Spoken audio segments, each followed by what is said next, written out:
बिहार में हुए कोरोना घोटाले पर लगातार विपक्ष सरकार को घेरने की कोशिश कर रहा है। आपको बता दें कि एक बार फिर से जन अधिकार पार्टी के राष्ट्रीय अध्यक्ष पप्पू यादव ने बिहार में हुए कोरोना घोटाले पर अपनी मुहिम तेज कर दी है। साथ ही साथ आपको बता दें कि पप्पू यादव लगातार बिहार के जो स्वास्थ्य प्रधान सचिव है प्रत्यय अमृत, उनके खिलाफ मोर्चा खोल दिया है। लगातार जिस तरीके से खबरों में बिहार की जो कोरोना घोटाले हुई है उसकी खबरें चल रही थी, इसको लेकर फिर से पप्पू यादव ने आज एक प्रेस कॉन्फ्रेंस की और उसमें जो घोटाले हुए हैं उनकी पूरे तरीके से दस्तावेज पेश की।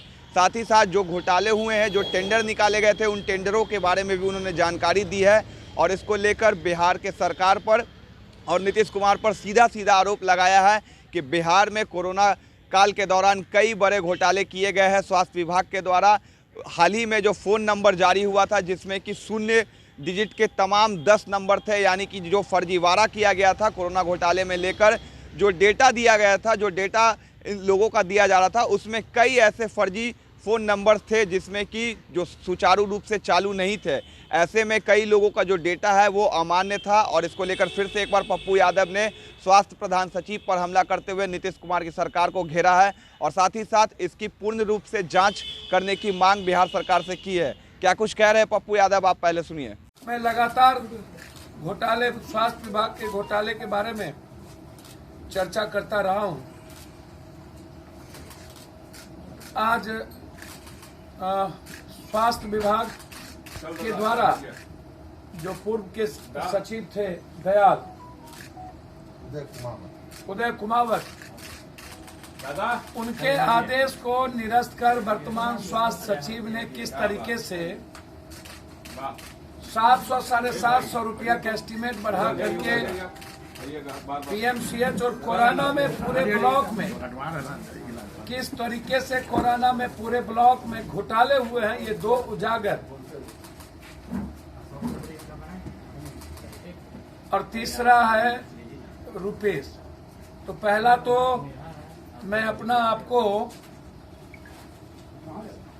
ये मुख्यमंत्री जी का ये उद्घाटन का है विज्ञापन, 5,540 करोड़ रुपए का विज्ञापन दिया गया है। ये 5,540 करोड़ रुपए का ये विज्ञापन है और आपको आश्चर्य होगा, एस्टीमेट बनाया गया 4,831 रुपया 77 का। ये देखिए, ये एस्टीमेट है, ये एस्टीमेट है 4,877 रुपया का। इसके पहले कुमावत ने साफ शब्दों में स्पष्ट रूप से लिख दिया था, उदय सिंह कमावत ने कि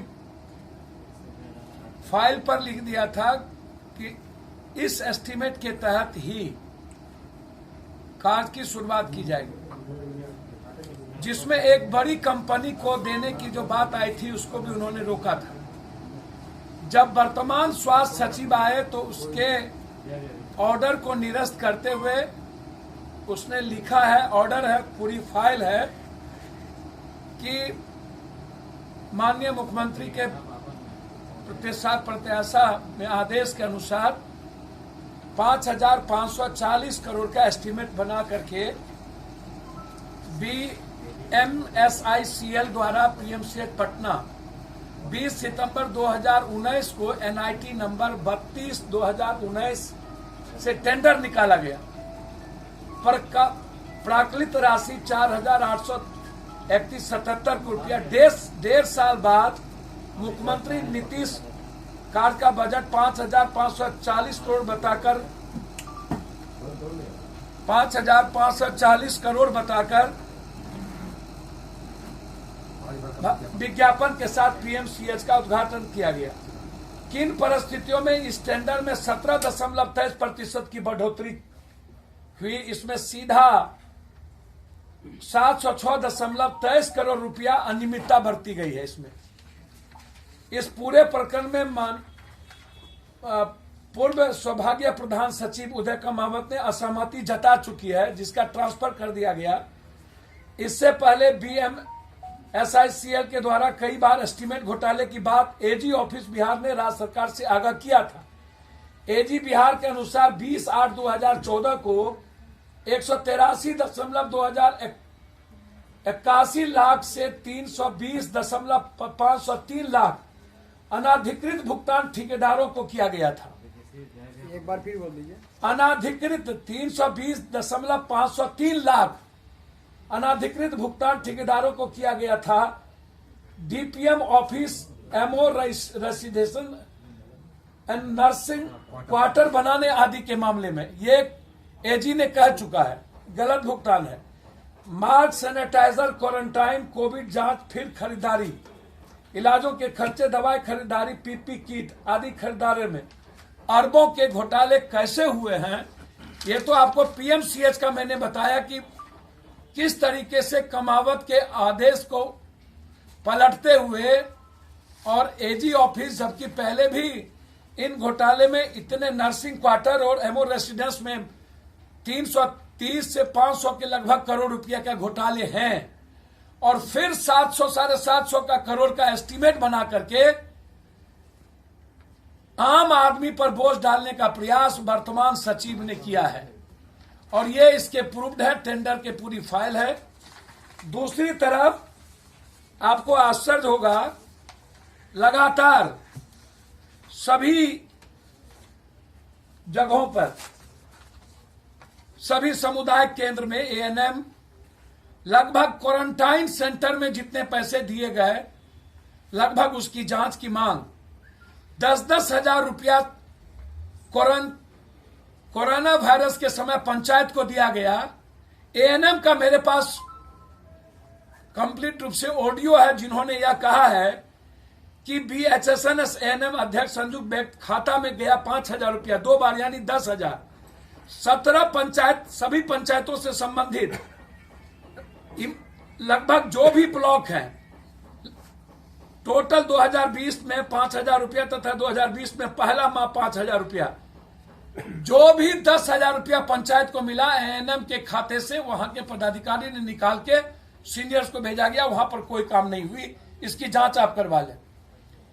और इसके लिए वहां के एक पदाधिकारी राजीव ने जब लिखा तो उसको वहां पर डिस्चार्ज करने की कोशिश की गई।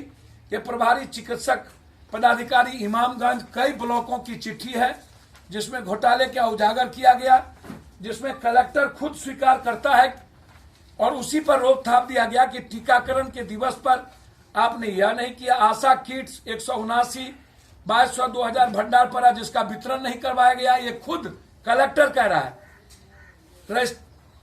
उसमें पूरा का पूरा उप स्वास्थ्य केंद्र टीकाकरण में भ्रमण नहीं करते हैं, जिसके चलते पूरा का पूरा कलेक्टर कह रहा है कि इसमें अनियमितता की गई।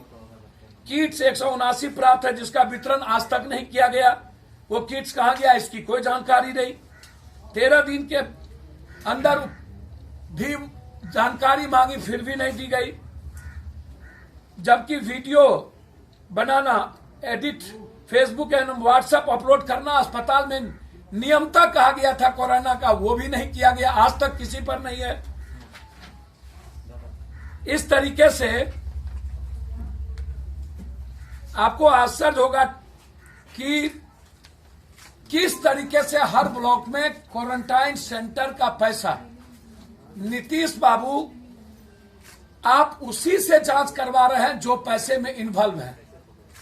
आप एक तरफ कहते हैं कि नाम है, टेलीफोन नंबर नहीं है, तो नाम के लिए अब लगातार आप प्रेशर बनवा रहे हैं कि तुम स्वीकार करो नाम है लेकिन टेलीफोन नंबर नहीं है। और जांच कौन कर रहा है? स्वास्थ्य सचिव, उसकी टीम। हम नीतीश कुमार जी से मांग करते हैं कि आप हाईकोर्ट के मुख्य न्यायाधीश से क्वारंटाइन के समय, कोरोना वायरस के समय जो भी पैसे दिए गए और गलत तरीके से जो हम लगातार बोलते रहे हैं कोरोना के समय से ही, जब मैं सड़कों पर था, कि एक भी क्वारंटाइन नहीं चल रहा है, पंचायत में पैसा गमन हो चुके हैं और कोई टीकाकरण और किसी तरह की जांच नहीं हुई है। ये कंप्लीट घोटाला है। इसका साबित करता है ये गया जिले का स्वास्थ्य समिति कलेक्टर का सारी रिपोर्ट टोटल। और जो रंजीत कुमार